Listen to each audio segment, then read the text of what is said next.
প্রচণ্ড গরমে শরীর ঠান্ডা রাখার জন্য আজকে তৈরি করছি আমের এই রেসিপিটা। তো পুরো রেসিপি দেখতে থাকুন, আশা করছি ভালো লাগবে। তো আগেকার দিনে মা ঠাকুমারা এরকম করে এই রেসিপিটা তৈরি করতো, এই আমের চাটনিটা তৈরি করতো। তো এভাবে তৈরি করে খেলে গরমও লাগবে না, সর্দি গরমি আর গরম থেকে অনেকটাই রেহাই পাওয়া যায়। তো আজকে কি করে বানাচ্ছি এই রেসিপিটা দেখতে থাকুন। তো এই রেসিপিটার জন্য এরকম ছোট ছোট করালি আমের দিয়ে এই রেসিপিটা করতে হয়। এই ছোট করালি আমের এই রেসিপিটা করলে গরমও লাগবে না আর শরীরটা অনেকটাই ঠান্ডা থাকবে। তো আমগুলো আমি কেটে নিয়েছি।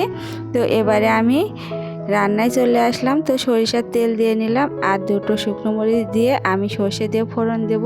আর এই যে এই ছোট ছোট আমি নিতে হবে। তো আমি এই করালি আমি ব্যবহার করছি, যতদিনে করালি আমটা থাকে।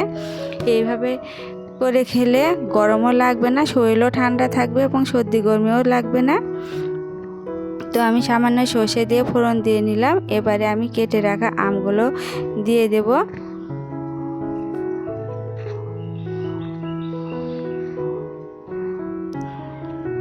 তো সর্ষেটা একটু ভাজা ভাজা হয়ে গেলে এবারে আমগুলো দিয়ে দিতে হবে। খুব সহজ একটা রেসিপি, প্রতিদিন এইভাবে এই রেসিপিটা তৈরি করে ভাতের সাথে বা এমনিতেই যদি চায়ের মতো খাওয়া যায় তাহলে খুব শরীরের জন্য উপকার। তো সামান্য একটু এভাবে নেড়ে চেড়ে আমটাকে আমি একটু ভেজে নিচ্ছি।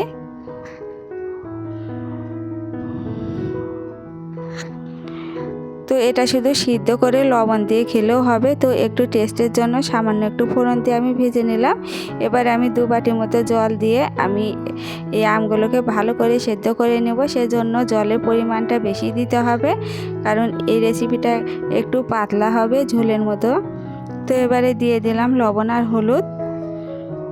তো লবণ আর হলুদ দিয়ে একটু নেড়ে চেড়ে নিয়ে আমি এটাকে সেদ্ধ করতে দেব আমগুলো গলে যাওয়া পর্যন্ত। তো এই রেসিপিটার জন্য ছোট ছোট করালি আমি ব্যবহার করি। এই ছোট করালি আম দিয়ে এই রেসিপিটা তৈরি করলে খুবই ভালো, শরীরের পক্ষে খুব উপকারী আর অতটা টকও লাগবে না, কিন্তু এর উপকারিতা অনেকটা বেশি। তো এরকম পাতলা পাতলা করে আমি করে নিলাম আর আমগুলো গলে গিয়েছে।